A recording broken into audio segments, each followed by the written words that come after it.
Honorez-vous, déesse.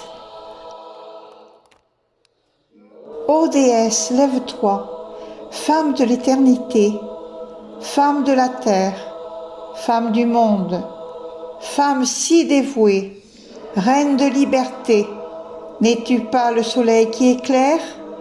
N'es-tu pas la lune qui crée le flux et le reflux? N'es-tu pas le jour ou l'étoile du matin pour laisser la place au crépuscule? N'es-tu pas la déesse de l'enfantement, de la création, de la procréation, de tous les êtres humains sur cette terre? Comment ne pas t'honorer? Nous te saluons. Ta force, ta puissance inégalée, ton éclat, nous te glorifions. Françoise Avril, juin 2021. Les races mères. Selon le livre Lémurien Scroll, Sadhguru Shivaya Subramaniya Swami, si l'homme n'est pas du tout originaire de la Terre, les aborigènes d'Australie sont probablement la plus ancienne tribu de notre planète, avec une continuité connue de l'histoire culturelle qui remonte à 50 000 ans. Selon les Védas, l'homme est le résultat du sacrifice des dieux de la forme divine et primordiale, dans un concept également retrouvé chez de nombreux autres peuples. Bouddha a enseigné que ce monde arrivera à sa fin, mais qu'avec le temps, un nouveau monde évoluera à nouveau. Les religions abrahamiques, les Hébreux, les chrétiens et les musulmans tiennent tous plus ou moins à l'histoire de la création donnée dans le premier chapitre de la Bible. Au commencement, Dieu créa le ciel et la terre. Les chrétiens et les juifs croient à la création de l'homme par Dieu. Le 6e jour de la création, il y a environ 4000 ans, à sa propre image, comme le dit le livre de la Genèse. Les musulmans croient de manière similaire qu'Allah a créé Adam, le premier homme au paradis, puis la première femme, Ève. L'histoire de l'homme est racontée en termes de 7 races racines successives. Le premier descendant des habitants de la Lune habite un continent appelé la Terre sacrée, impérissable. Le second, connu sous le nom d'Hyperboréen, habitait un vaste territoire à proximité du pôle Nord. Comme aucune de ces races n'avait de corps physique, elles se reproduisaient par des moyens spirituels, par scissiparité. La troisième race racine a vécu et a disparu par décès en Lémurie. La quatrième race est en Atlantide, tous maintenant au fond de l'océan. La 5e race racine actuelle est l'Arien. Les 6e et 7e doivent encore apparaître. Quand ils apparaîtront, l'humanité aura suivi son cours sur Terre et se déplacera sur une autre planète pour recommencer le cycle. Il y a des éléments communs dans les histoires de création qui indiquent que nous avions un autre type avant de vivre dans ce corps physique. Un exemple est l'androgynie. Les personnages originaux des histoires de création sont souvent à la fois des hommes et des femmes. Ces êtres étaient en harmonie absolue à une époque antérieure, qui vivaient en paix et communiquaient librement avec les animaux et les plantes. Un troisième élément est l'absence initiale de la mort. Ils sont liés à la Lémurie, décrits largement dans les vidéos précédentes. Tous ces secrets et cette grande connaissance ont été gardés et développés dans les monastères dravidiens en Inde du Sud. L'étude des sciences subtiles, y compris celle du son, la perception psychique, par laquelle les êtres restaient liés à leur enseignant que l'on appelait gourou. Dans ces monastères, ceux qui s'accouplaient auparavant, hommes, femmes, exécutent des brahmacharyas.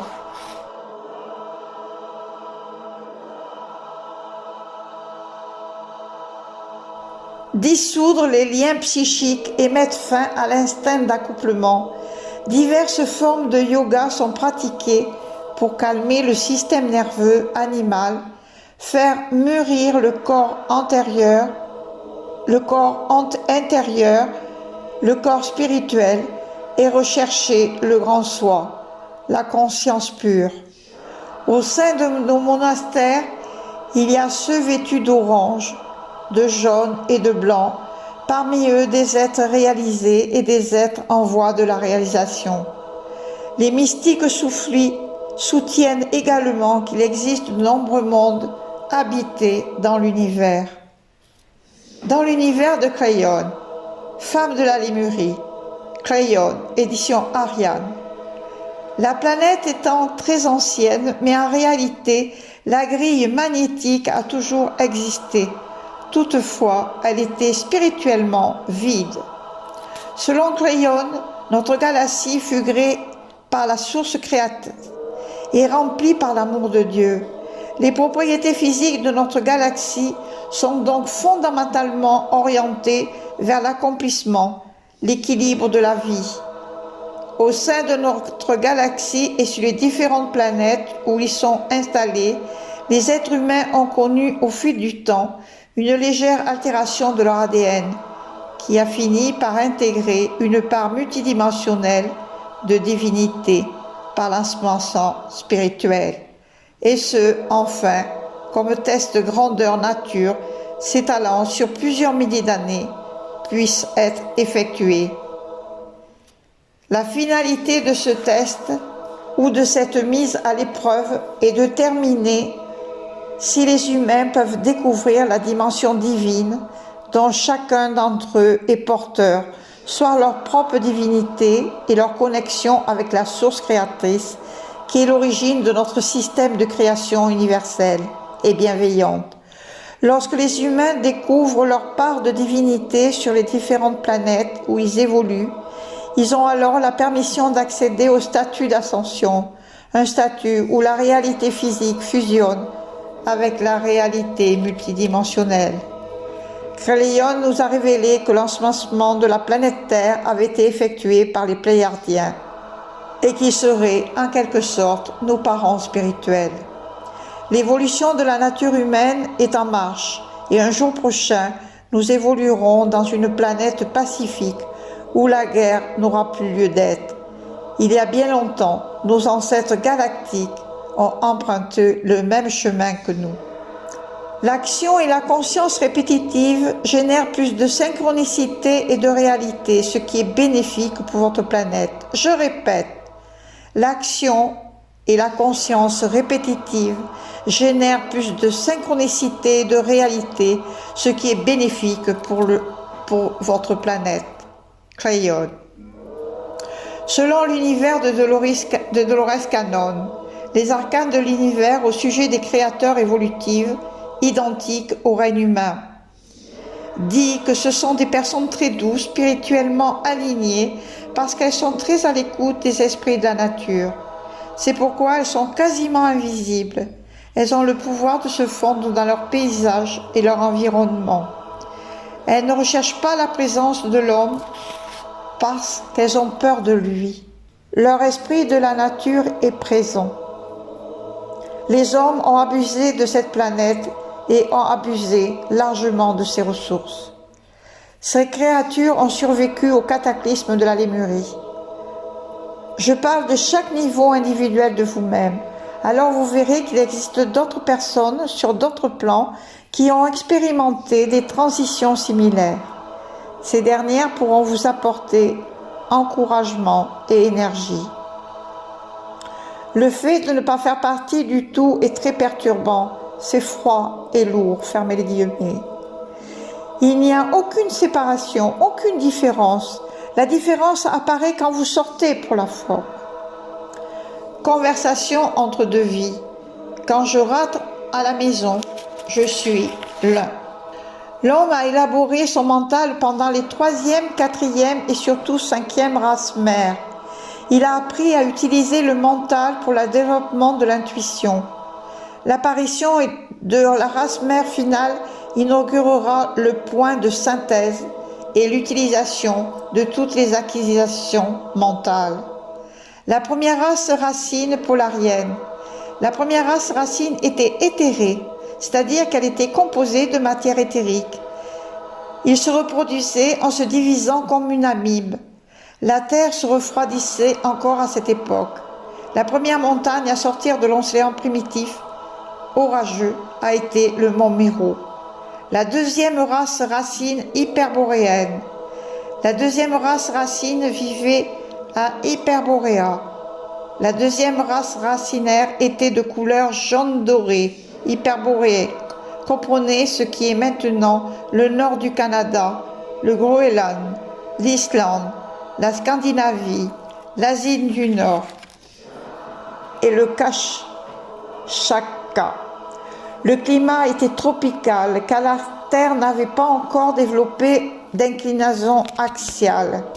Le nom ésotérique de leur continent est Plascha. Ils s'appelaient eux-mêmes les Kempusha. Ils se sont reproduits en bourgeonnant. La troisième race racine lémurienne.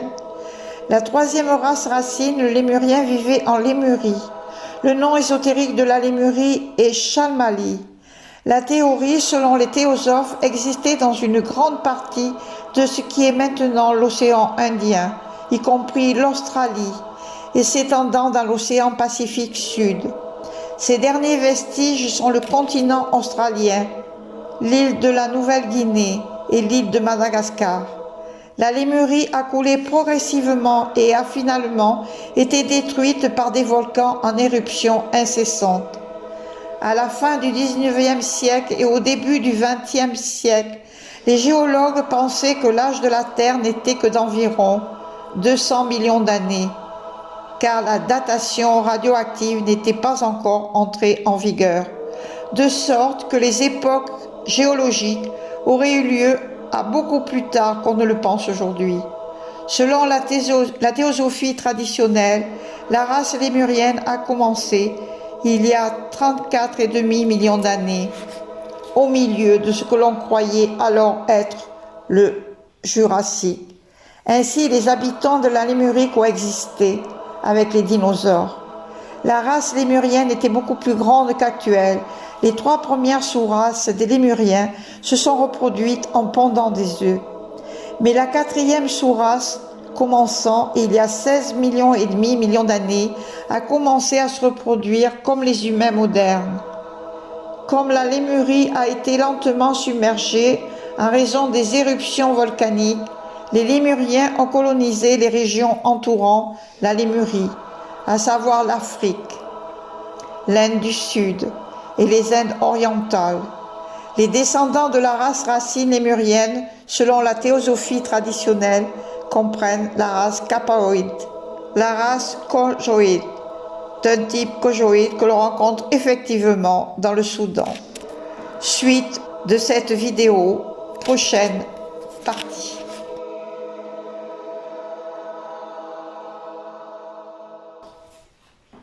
L'éveil. Qui sommes-nous en réalité? Sinon que nous avons été conçus sans aucun doute, et les grands sages sont là pour nous le rappeler, nous le dire ou nous le répéter. Moji, Sai Baba, Ramana Papaji et bien d'autres pour nous éveiller à notre vraie nature, la conscience, le soi, le grand soi, celui qui est éternel, qui ne varie pas, qui est. Comme la graine qui devient celle vers qui elle est destinée, une graine de blé, une graine d'avoine ou un gland pour devenir un chêne, ou la graine d'un rosier pour devenir une rose, ou la graine d'un pommier pour devenir un pommier. Mais savons-nous à quelle heure est le jour où cela se passera? Non, personne ne le sait. Mais sans doute nous sommes là pour nous éveiller à notre véritable nature. Au travers des siècles et par le monde, il y a eu des éveillés réalisés. Oui, c'est vrai, ils étaient peu, mais en ce jour, nous en parlons, nous écrivons, nous méditons, nous commentons sur eux encore. Shiva, 4 millions d'années, première partie Lémurie. Krishna, 1000 ans avant Jésus-Christ. Rama, 20e siècle avant Jésus-Christ. Bouddha, 420, 380 avant Jésus-Christ, Babaji 200 après JC, Joshua ou Jésus de Nazareth 2000 ans. Tous les Siddha yogis, tous les Nagas, ils étaient si peu, plus près de nous et pour les Occidentaux, car en Inde du Nord et du Sud, ils sont plus nombreux, mais ils vivent en ermite. Les plus connus, Ramakrishna, Ramana Maharshi, Mahanandamoyi, Papaji, Moji, Swami Vishwananda, Gangaji, Gangamira, Mermira, Ama, Tenzin Palmo, etc., etc. Les écrits très nombreux et les plus reculés en âge viennent des Siddha Yogis.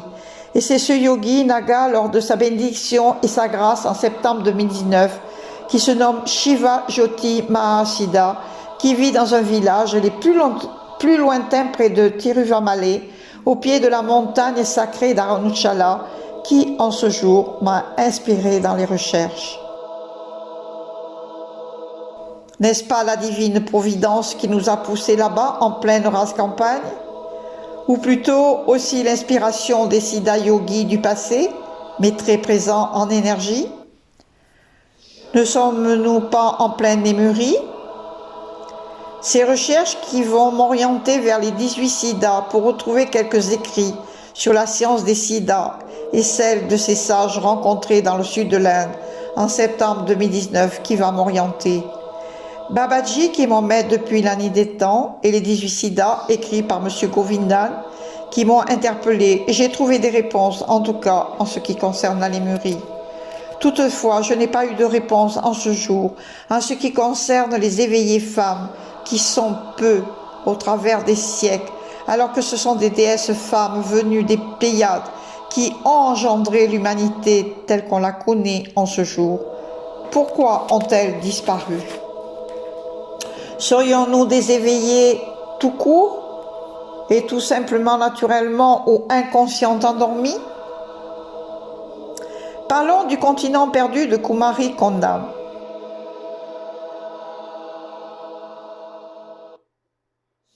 Le Salapitikaram, une des 5 fameuses épopées familles écrites au 1er siècle par Bango Adigal, fait souvent référence à une vaste étendue de terre appelée Kumare Nadu, maintenant identifiée comme la Lémurie ou Gondwanaland par les érudits européens.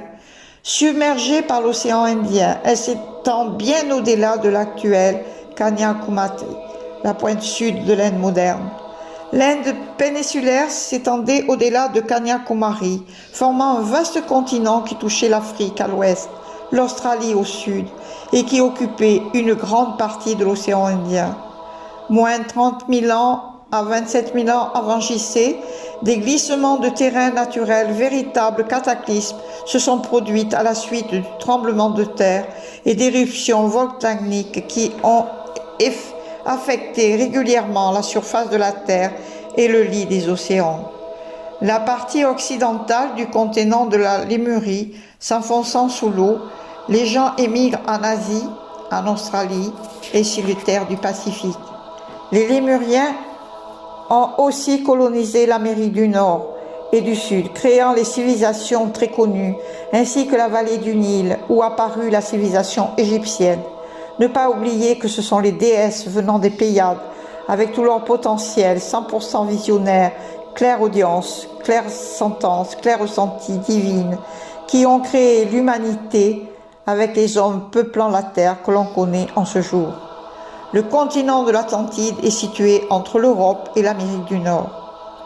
Le sud de l'Inde, plus particulièrement le Tamil Nadu, selon la généalogie, une des plus anciennes masses continentales au monde et qu'elle n'a jamais été recouverte par l'océan durant les âges géologiques.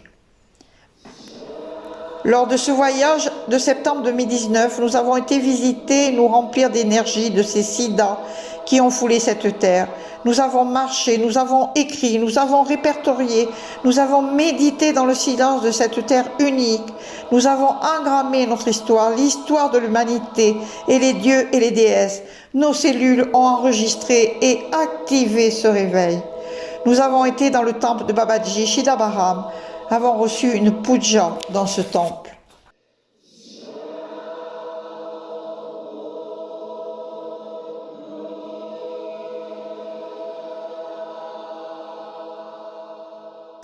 N'étions-nous pas prédestinés à recevoir la sagesse des 18 Siddhas, d'autant plus que notre groupe était entouré de chercheurs de vérité?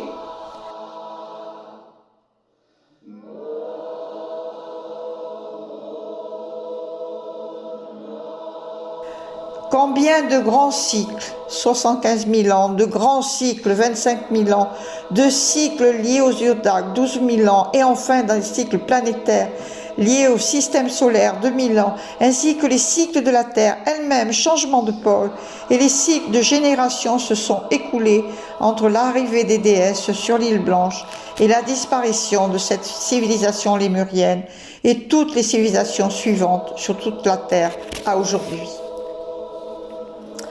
Texte de Papaji, traduit par George J.L. Papaji, la Mère divine. Quelle est la meilleure façon de montrer notre dévotion à la Mère divine? Femme de toujours, de tous les temps et dans le monde, déesse, vous possédez le pouvoir le plus immense, le plus profond, le plus grandiose de l'univers, car vous êtes l'un. Quand allez-vous en prendre conscience? Fini les souffrances, relevez la tête, regardez le ciel, ce ciel sans nuages, bleu et limpide, clair et translucide, cristallin et lumineux. Comme dit cette sainte du sud de l'Inde en 2014, devant un auditoire d'hommes à l'ONU, la paix dans le monde viendra par les femmes. Cette sainte se nomme Amma.